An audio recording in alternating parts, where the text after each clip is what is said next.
რუსთავში ჭყონდიდელის სახელობის ახალი სპორტული დარბაზები და რა თქმა უნდა ჩვენი სპორტსმენებისგან ველოდებით ბევრ ქროს მედლებს. უბანში ახალი საგზაო ინფრასტრუქტურის მოწყობა და შიდა ეზოების რეაბილიტაცია მიმდინარეობს. ასფალტის ახალი საფარი გრანელის, გიორგაძისა და ჯავახიშვილის ქუჩებზე 11 შიდა ეზოში დაიგება. განახლდება შიდა კვარტალური გზებიც.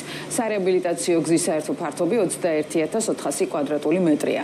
გამოცვლილია მიწისქვეშა კომუნიკაციები და სანიაღვრე ქსელი. გათვალისწინებულია ბორდიურებისა და ტროტუარების მოწყობაც. ამ ეტაპზე ასფალტის პირველ ფენას აგებენ.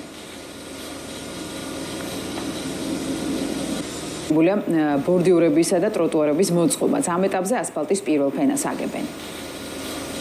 რუსთავის მერის გუნდი ჭყონდიდელის უბანში ვასრულებს კიდევ ერთ უმნიშვნელოვანეს პროექტს, რომელიც 11 კორპუსის მიმდებარე შიდა გზების და ეზოების მოასფალტებას გულისხმობს. ეს იყო მოსახლეობის ძალიან დიდი ხნის მოთხოვნა და დღეს უკვე სამუშაოები აქტიურ ფაზაში მიდის, უახლოეს პერიოდში დასრულდება და აქ მაცხოვრებლებისთვის გაუმჯობესდება პირობები. ჭყონდიdelis უბანში გრანელისა და გიორგაძის ქუჩებზე 11 ეზოში მიმდინარეობს შიდა საუკუნო ეზოების რეაბილიტაცია. გაუმჯობესდება პირობები. ჭყონდიdelis უბანში გრანელისა და გიორგაძის ქუჩებზე 11 ეზოში მიმდინარეობს. ამჟამად საფარის პირველი ფენა დაგებულია, რაც იმას ნიშნავს, რომ პროექტი თავის ვადებში დროულად დასრულდება.